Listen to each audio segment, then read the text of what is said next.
сен мені шынымен жақсы көрсең, өз-өзімен адам сияқты өмір сүрумен ұшат бер. Меруерт, маған тұрмысқа шықшы. Қазір полиция жатыр. Біз қазір кетеміз? Ықылас ниетіне рахмет.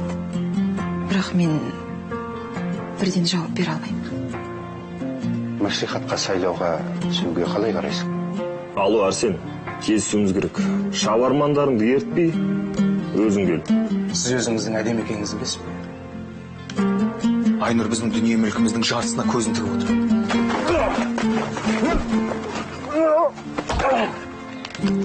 Тек шаруасына кірісейік.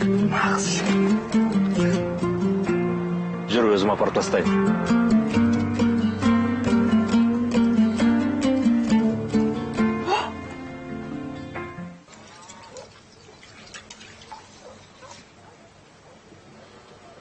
Алтынай, сен Талғатты жақсы білесің бе? Білем. Өліктей жақсы білем. Ол саған ұнай ма? Ұнамайды. Неге дейсің ғой? Бір көрген адам оны тәуір жігіт екен деп қалады. Алғашында мен де сондай пікірде болдым. Бірақ сырт көзге жақсы көрінгенімен шынымен ісінен сөзі көп, тиянақсыз жан ғой. Білмеймін. Айнұр, мен сен үгіттеп оған қарсы қойғанда болмай-ақ қояйыншы. Кейін өзің түсінерсің. Мәди қайда? Талғат екеуі аулада жүрген? Талғат келді ме? Аулада ешкімді көрмедім ғой. Апа не болып қалды? Апа, мен Мәдиді іздеп келейін. Іздемей қой, кетіп қалған шығар. Телефонын да алмайды. Апа Мәди не білдірді? Ештеңе де.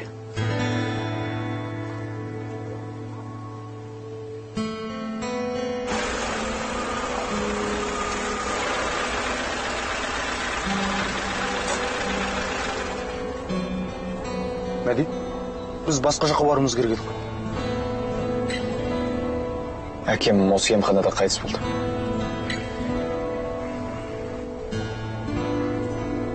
Мұнда неге келдік? Қазір күте тұрайықшы. Нені күте тұрамыз?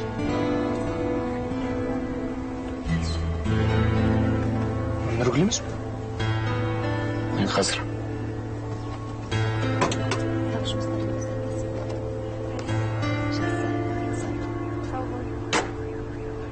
Нұргүл.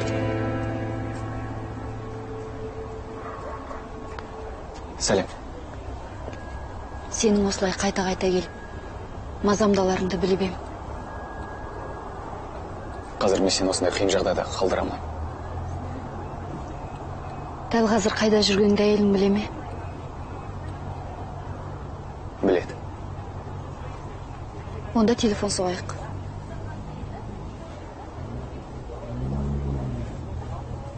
Соқ.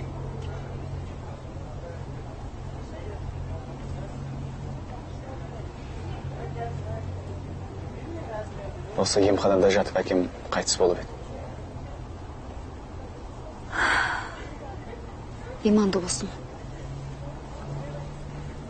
Шыныңды айтшы, неге келдің? Мен өзімнің өмірімді түбегейлі өзгертуге шешім қабылдадым. Бірақ дәрігерлер саған не деп жатыр? Жалпы жағдайың қалай? Білмеймін. Енді қанша өмірім қалғанын білейін деп едің. Дәрілердің күшіне сүйенсем, енді 3 жылдай өмір сүруге болады екен. Ары қарай өзіңнің ерік жігеріңе байланысты дейді. Нұргүл, сен бекем бол. Мен де қолымнан келгенше көмектесуге дайынмын. Қазір бір іс бастап жатыр, егер бәрі дұрыс болса, қаражат жағынан қиындық болмайды. Сол кезде сені жақсы бір емханада емдете аламын. Мәди, сен бар ғой, осы барған сайын Талғатқа ұқсап барасың.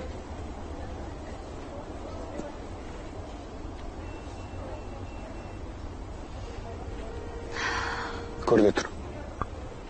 Бәрі мен айтқанымдай болады. Жарайды, жақсы сау бол.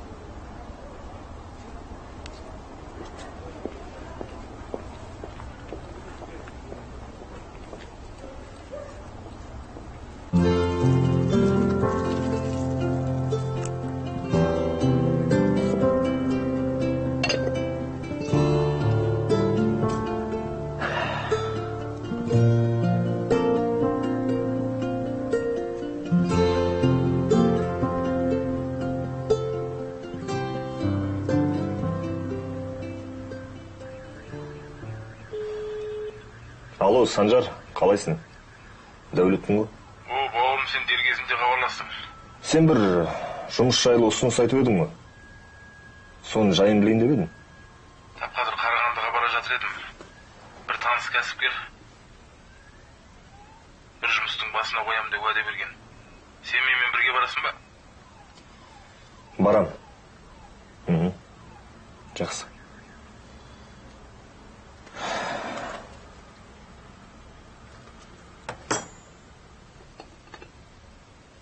Оу, мыналарың не? Қайда барасыңдар, а? Кім жіберді? Бұл жерге келмеңдер деп айтпап па едім сендерге? А? Қойыңдар кәнеки. Олег. Олег? Что такое? Мынау не? Несін айтасыз? Қара, олар ұрлап жатыр. Что вы? Неге олай дейсіз? Бұлар маған көмектесіп жүр. Онысына рахмет. Олег, Я разве мен оларға туристік база аумағында жүруші болмаңдар деп түсінікті тілмен айтып едім ғой. не было? Сен бұларды тағы да спорт залына кіргізіп жүрген шығарсың. Пускаешь, Солай ма?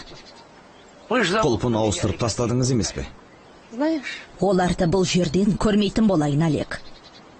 Послушайте. Олар маған көмектесіп жүр. Ребята, мне помогут. Сонда жалғыз өзімнің жұмыс дегенімді қалайсыз ба? Бәрін жұмыстан қысқартып тастадыңыз. Осындағы шаруаларға бір өзім қалай үлгеремін? Артық ақшада сұрап жүрген жоқпын. Мен ештеңе білмеймін. Кетсін, болды. Ладно, Бол ребята, не жігіттер, слушайте. барыңдар, бара беріңдер, барыңдар. Олег Петрович, спорт залға кірудің амалын таптым. Ол бізді өзі кіргізетін болады. Өзі? Мүмкін біз оны... Жігіттер, сендер жүре беріңдер.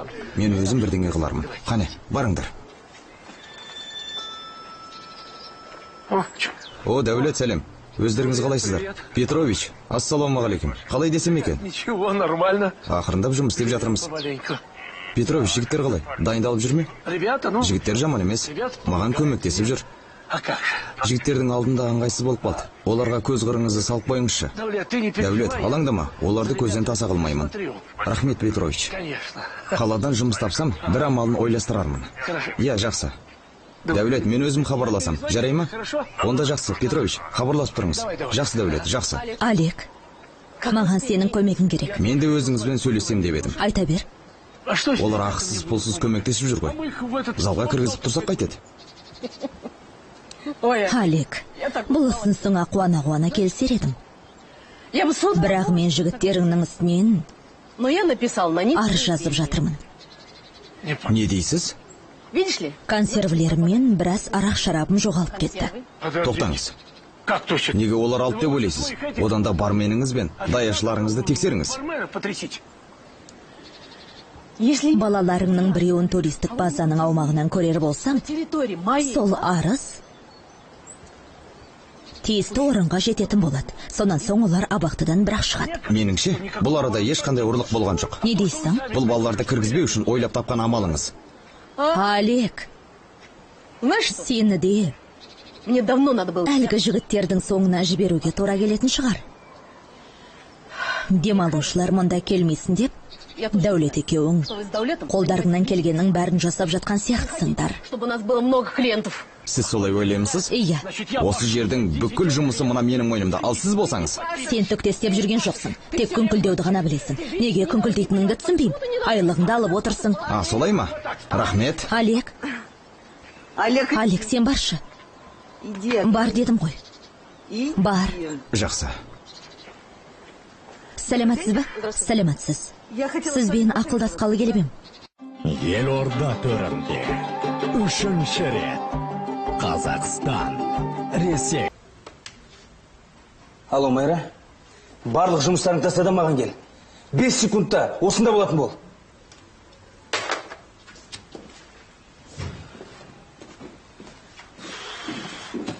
Мен құрдым. Мен біттім. Не болып қалды жан? Мен енді бұл компанияда жұмыс істей алмайтын шығармын. Айтсаңшы енді не болып қалды? Сен естіген жоқсың ба? Бүкіл кеңседегілер сол әңгімені айтып жүр. Қайдағы әңгіме? Мен саған сеніп қалдым. Сен бәрін құрттың.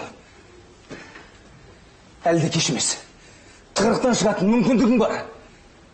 Не істеу керек? Келсесің ба? Айтсаңшы енді не істеу керек? Жоқ, келсесің бе, жоқ па? Жарайды, келсем, не істеу керек? Онда ана папканы ал. Жоқ, астындағы папканы. Енді не істеу керек? Ештеңе байқаған жоқсың ба? Жоқ.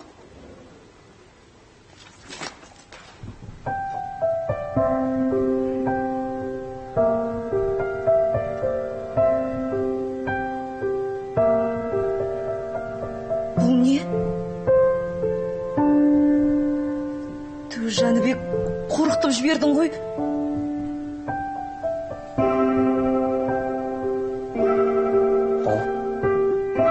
Не дейсің?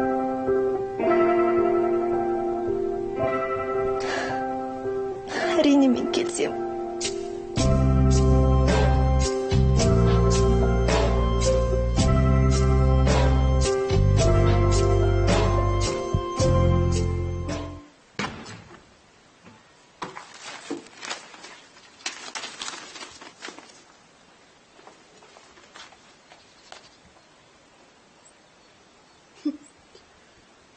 Не істеп отырсың?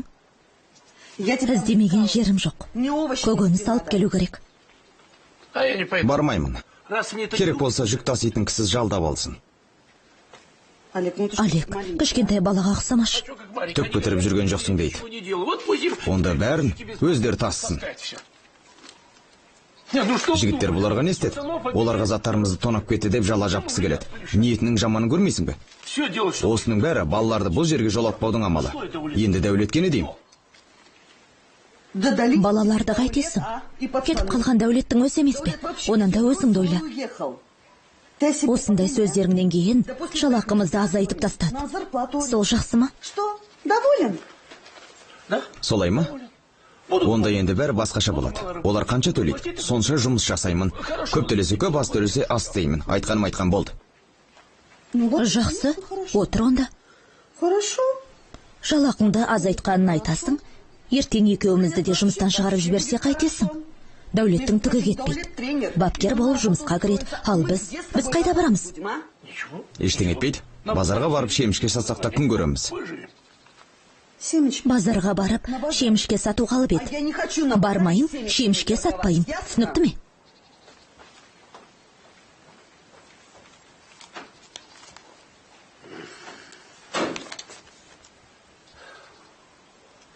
Жарайды, Лида.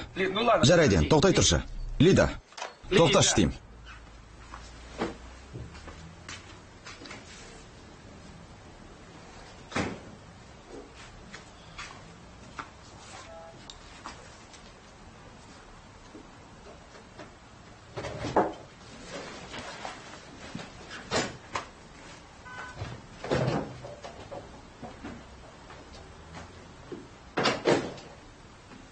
Дәулет?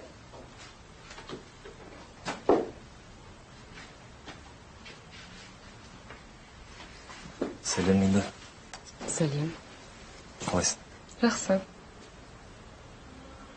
Мына жеріңе не болған? Жаттығуда болған нәрселер ғой.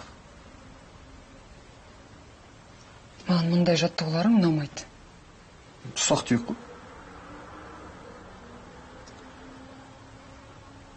Егер жаттығудың өзінде осындай жарақатталсаңдар, ертең жарыс кезінде не болады?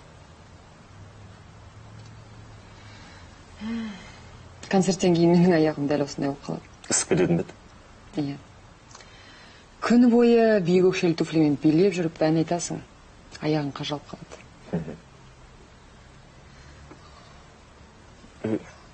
Ауыры ма? Жоқ, ауырмады. Айтпақшы, мені үлкен бір ұжымның мерекелік кешіне өнер көрсетуге шақырып жатыр. Оны саған айттым ба? Жоқ, айтқан жоқ. Бұған не дейсің? Енді шынымды айтсам, Линда, ондай жерде ән айтқанды онша ұнатпаймын. Ол жерде ішімдік болады, адамдар мас болады, ал ондай кісілер не істеп не қойған өздері де білмей қалады. Дұрыс па? Иә, оның рас. Шынымды айтсам, өзім де осындай кештерден шаршадым. Сонда бармағаның жөн дейсің бе? Табыс көз екен білем саған, бірақ бармағанды қалай? Жарайды, бармайым. Ал енді не істейміз? Мен де саған айтам деп отырғам жаңа.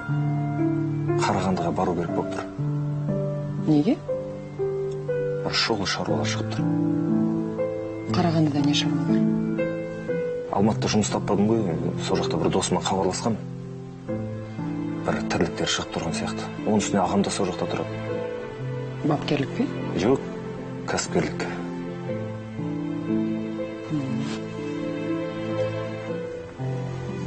Не болды? Сонда мен қайтем? Мен тез барамда келем ғой. Сен осында бол, мені күт. Жүре ме жаным, бәрі жақсы болады. Бүгін жүресің бе? Иә, бүгін жүрім керек. Сені асыға күтем. Артур! Кел тамағымды іш. Керемет сүйкімді сұлуымсың, жарқырап жанып тұрған жұлдызымсың. Артур! Ақырын әндетсен болмай ма?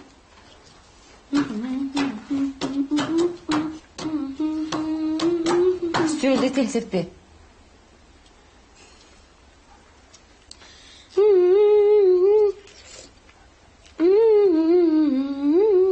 Сен әдейі істеп отырсың ба?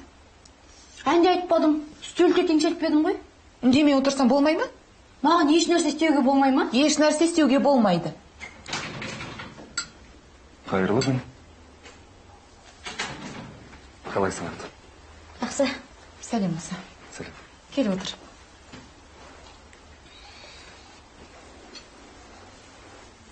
Дайындаламыз ба бүгін? Иә. Онда барып заттарын жинастыра бер. Несіне дайындалады? Ол әлі тамағын ішкен жоқ. Сізге кедергі жасамас үшін өз бөлмемде боламын. Жоқ, Артур. Осында отыра бер.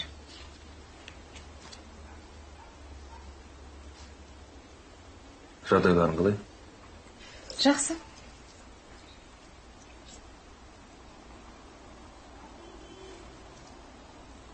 Мұсаға болдым, сізді күтемін. Тамағын ішіп тауыз. Отыр. Болдым, ешкім келмейді. Артур деймін.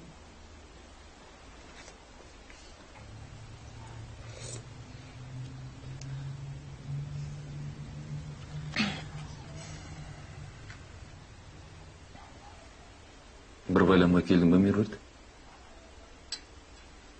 Ол қандай байлам? Оны қайтесің? Үлкендердің сөзіне араласпа. Ол Мұсаған сізге сөз салғаны ғой, ә? Сіз қандай байламға келдіңіз? Иә дейсіз бе? Тамағыңды ішіп болсаң, бара бер.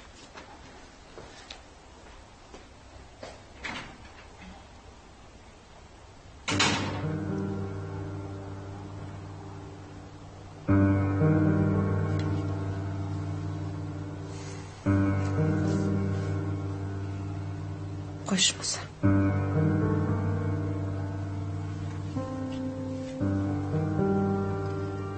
Сен мені түсінуге тырыс. Бір байламға келу маған оңай болмай тұр.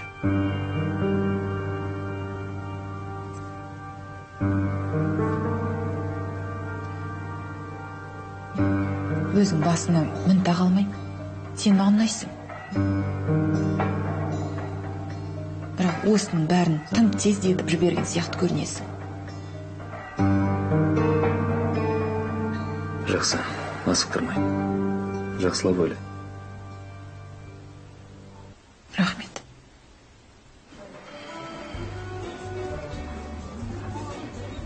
Саған не айтарымды білмей отырмын. Өзіңнің сүйікті ісің әншілікпен қош айтыспақсың ғой. Үйден шықпай, дәулетіңнің шаруасы қашан оңға басар екен деп отырмақсың ғой. Өзің қызық екенсің. Ол сенің басыңды айналдырбағаннан соң ма? Жетер енді. Бір сөзді несіне қайталап айта бересің? Неге қайталамаймын? Дәулет айтсаң қаным басыма шығады. Ол сені кездестіріп дегеніне жетті. Ал сен өзіңнің болашағыңды неге ойламайсың? Мен неге бұл туралы айтпау керек? Болды дедім ғой мен саған. Менің айтар ақылым Арсенге қайта орал. Жұмыс таба алмай жүрген дәулетіңді ғой.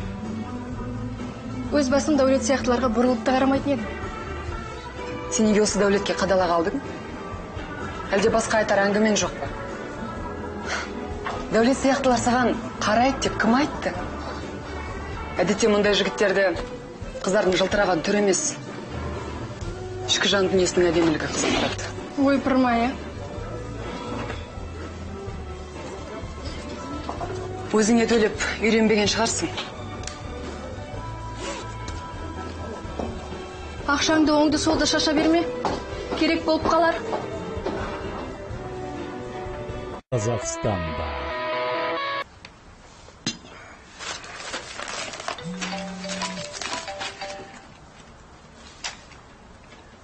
Әлішер, амансың ба? Айдар Төреханұлы, амансыз ба? Жақсы жаңалығым бар. Өзіңді мәслихат депутаттығына үміткер ретінде ұсынатын болдық. Құттықтаймын. Рахмет, Айдар Төреханұлы. Үлкен рахмет. Өзіңе кеңсездей берсең болады. Және бүкіл құжаттарыңды дайындай бер.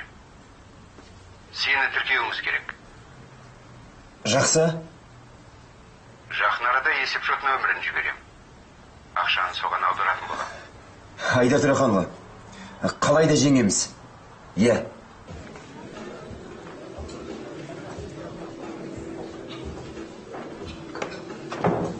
Ассалаумағалейкум, Мәулен. Уағалейкум. Қош келдің, отыр. Өзің тапсырыс бере бер, не қалайсың? Бүгін мен көтерем.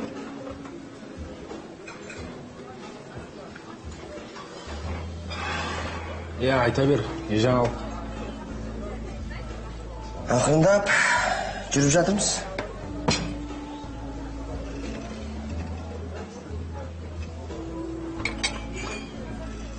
Шаруамды айтайын, Мәулен. Осы Қарағандыда бір кәсіппен айналысуды жөн көрдім. Сен өзің білесің ғой, бұл жерде ақша айналдыратын неше түрлі кәсіпорындар бар. Екеуміз бірігіп жұмыс жасауға болады. Оған не дейсің? Тіпті не айтарын білмей отырмын. Ойлану керек. Оның ойланатын несі бар? Мен сені көмекші қылып аламын, сосын шаруамызды бастай береміз. Тоқта, Санжар. Сен мені көмекші қылып алам дейсің бе? Иә, сен қазір бос жүрсің ғой. Саған да жұмыс табылады. Екеуміздің ойымыз бұрын бір жерден шықпады, бірақ соның бәрін ұмытайық. Бұл қаланы білесің, адамдарын да білесің. Менің қамымды ойланып жүргенің әрине қуаныштақ, бірақ қызметтемін. Не қызмет? Сол баяғы бұрынғы заводқа қайтадан орналастым. Қой.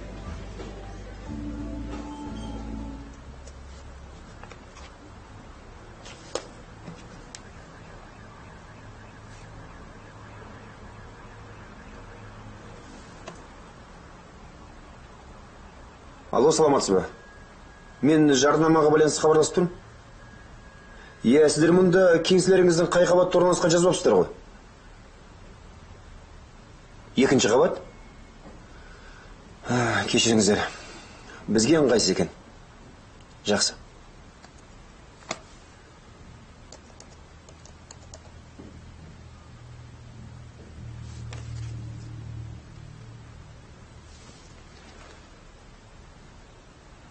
Алло, Зарина, сәлем. Өмен ғой, Әлішер. Жақсы, рахмет. Өзің қалайсың? Жұмысқа орналастың ба? Боссың ба? Зарина, бір шаруаға байланысты кездесе көрейік сенімен. Жақсы, қай жерде кездесе көрейік екенін өзім хабарлап айтамын. Жақсы, рахмет.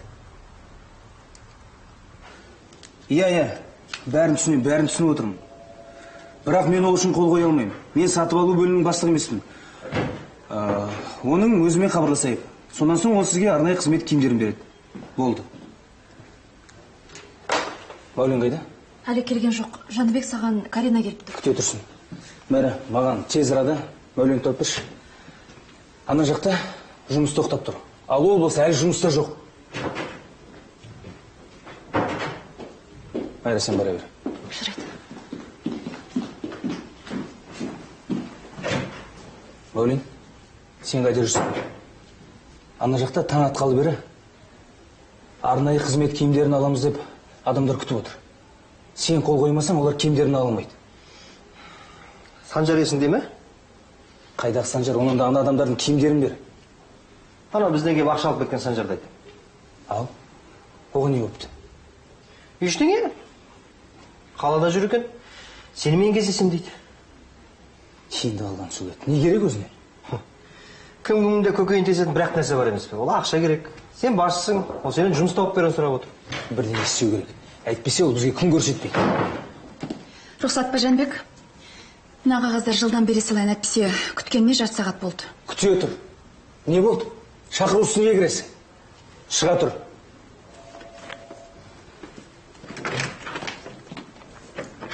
Жанбек, сен кездескің келмесе, мен ақ жолға салайын.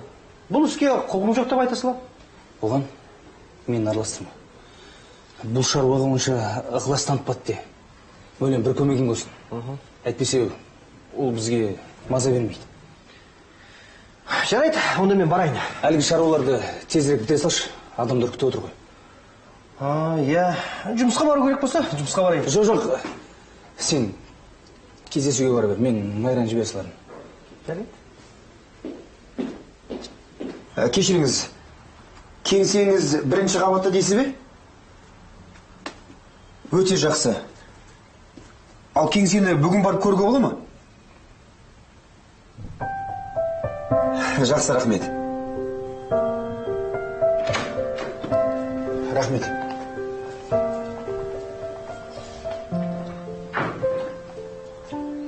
Недегі болады? Жақсы, ұнады.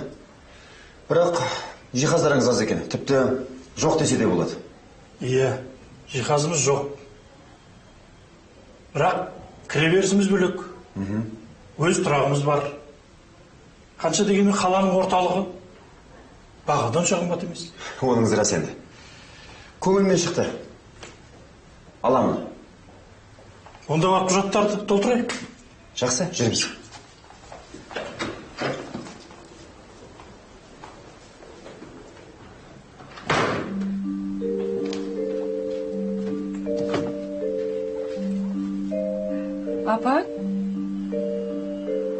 Апа, сізге не болды?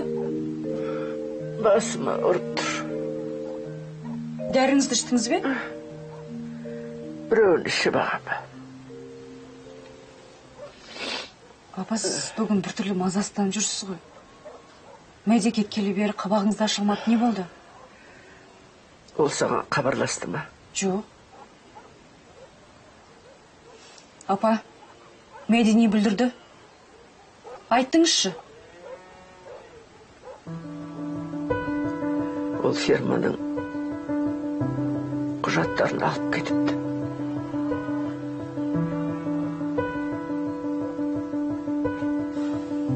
Дәулет ағаға хабарласу керек. Жоқ, керек емес. Мәди бірдеңе білдірмей тұрғанда хабарласу керек, апа. Әзірше ештеңе білдіре алмайды.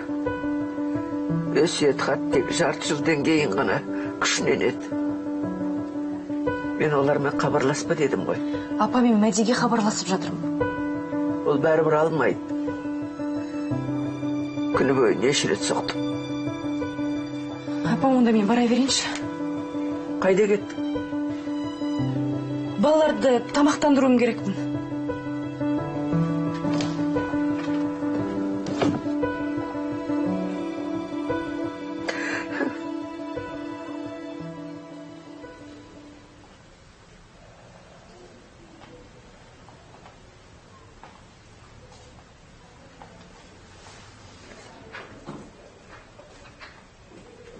Әлшер ханым. Сәлем, Зарина. Кел, төрлет. Сәлеметсіз. Қалай? Бұл не? Зарина, бұл менің және сенің болашақ жұмыс орның болады деп үміттенемін. Мен маслихат депутаттығына түсуге талпынып жатырмын. Мұның жақсы бар, Әлшер ханым. Зарина, маған сенің көмегің керек. Мен сенің көмегіңсіз тырп ете алмаймын. Сонымен қалай? Көмектесің бе? Иә, әрине көмектесемін. Қашан кірісейін? Дәл қазір. Бірақ мына жерде еш нәрсе жоқ қой. Не істейміз? Зарина, мен жұмыстың жоспарын құрып қойдым. Ендеше былай. Жиһаз орнату керек. Бізге бірер күнде қаражат түседі. Оны сол кезде орнатамыз. Ол жағынан қам жеме. Біз, Зарина, 3-ші аймаққа жатамыз. Маған осы аймақтың бұрынғы депутаттар туралы ақпараттар керек. Олардың сайлау алды бағдарламаларының барлығын жинап әкел. Сайлаушыларға қандай уәде берді, сол уәделерін қаншалықты орындауға тырысты, соның барлығын білуім керек мен. Одан кейін әрине тұрғындар туралы. Олардың көкейкесті мәселесі, жағдайы, осы сайлаудан не күтетіні туралы мәліметтерді табуға тырыс. Тағы да айтайын дегенім, Қазақ Телекомға хабарлас, бізге интернет жүйесін кіргізсін. Зарина, бізге жақсы баспахана керек. Баспахана? Иә. Содан кейін бір жөні түзу, жақсы жиһаз фабрикасымен сөйлесу керек. Бағасы қатты қымбат болмасын. Оны да бір жерге тыртып қой. Жақсы, Әлішер Махарова, болды ма? Әзірге осы. Онда мен үйге бара берейін. Үйге барып жұмыс істермін. Әйтпесе мұнда еш нәрсе жоқ. Жарайды, жақсы. Зарина. Иә. Саған үлкен рахмет.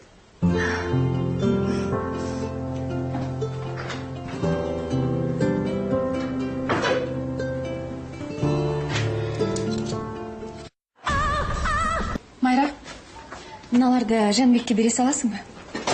Бұл не? Бұл қала бойынша жүргізілетін шараларға қатысты демеушілердің есебі.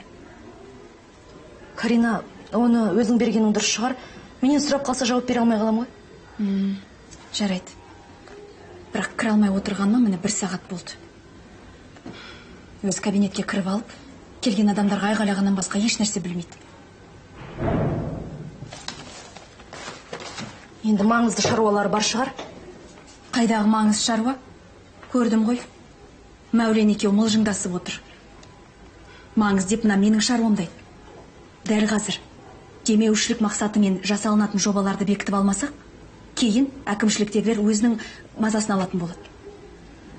Карина, бәрін уақытында орындау бұл сенің міндетің. Ал егер де Жәнібекті әкімшіліктегілер мазалайтын болса, мұнда бұл сенің жұмысыңды дұрыс атқара алмай жүр дегенді білдіреді. Енді есігін күзетіп жүргенінде сондықтан ғой, Майра. Жәнібектің не істейтінін біліп болмасын. Жүрген бір есер соқ. Басынан не қандай ой келеді, мені жұмыстан шығарып жіберуі де мүмкін. Ал жұмыстан кім айырылғысы келеді дейсің? Карина, мына есер соқ деген сөзіңе жол болсын. Жәнібек осы компанияның директоры. Сен өз не деп тұрсың? Енді тапжылмай кіре алмай отырғанымызға міне 2 сағат болды емес пе, сол дұрыс па? Қажет болса, күні бойы күтіп отыруыңа тура келеді. Енді Жәнібек туралы бірде-бір жаман сөз айтқаныңды естімейтін болайын. Мені түсіндің бе? Немене? Тіпті шектен шығып барасың ғой. Мына құжаттарыңды алда, Жәнібек өзі шақырғанша осы арада күт.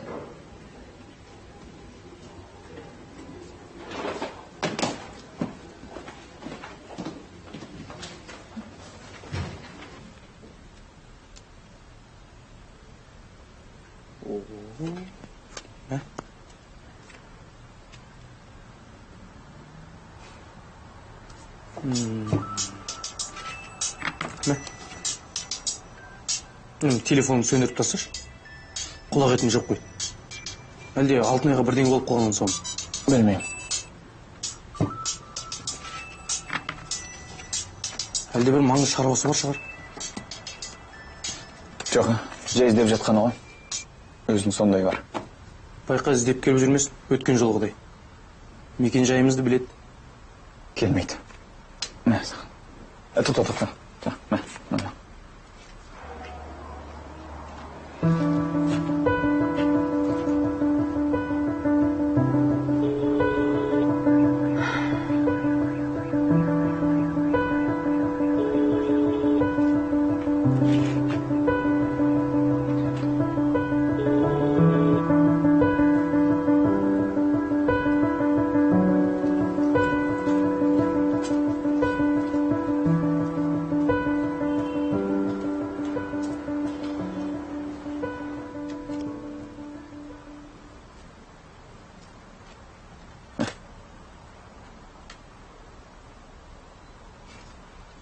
Болды. Мә. Ойнамаймын мен. Әкел құлақты. Болды, ұйықтаймын деймін, Мәди, ойнамаймын. Құлағым ауырып кетті. Өзім біл.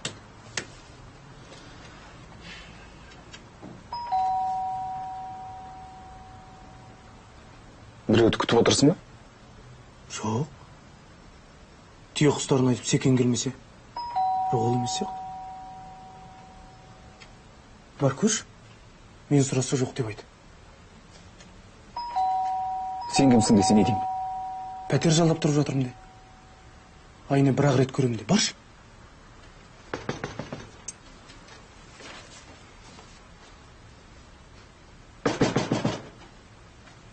Қазір.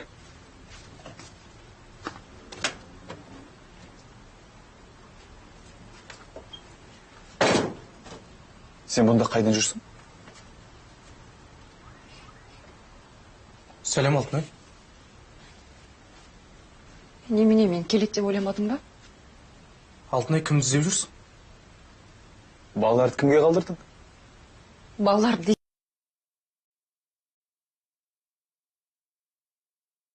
Балалар не, сенің енді ғана есіңе түсті ме?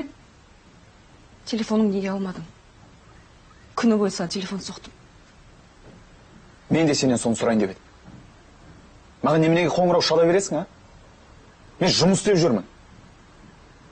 Жұмыстағы адам көңілін бөл. Не, мына жерге қыз әкеліп жүр деп ойлайсың ба, а? Ал бар, қара, бар. Қыздар бар ма екен? Жоқ, әлде демалып үйде жатайын ба? Аяғымды аспанға көтеріп қойып. Сан сол ма керегі? Ферманың құжаттарын орнына қой. Сол үшін келдім.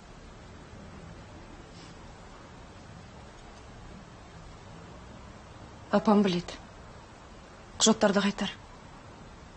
Көке, біреудің шаруасына араласпа. Осында шаруа деп тұрсың ба? Талғатқа ерсен жетсерсің. Ұятсыздар. Алтынай, не деп тұрсың? Бұл жолы мен саған келіп тұрған жоқпын. Құжаттарды қайтар деймін, Мәди. Бар, үйге қайт. Әкел деймін. Соңғы рет ескертем. Мәди. Құжатсыз мен ешқайда кетпеймін. Әкел. Кетесің. Жүр. Мәди. Жүр, нә. Жібер мені, құжатсыз ешқайда кетпеймін мен. Сен не маған ақыл үйретейін деп едің, а? Жыныма тимей, бар. Мәди, қой деймін. Көзіме көрінбе. Не? Неменеге араласасың? Жо, үйіне қалай жетеді? Қалай келді, солай жетеді. Қараңғы түсіп кетті ғой, Мәди. Не, шығарып салайын деп педі? Бар. Неғып тұрсың, бар. Құтырғанымды.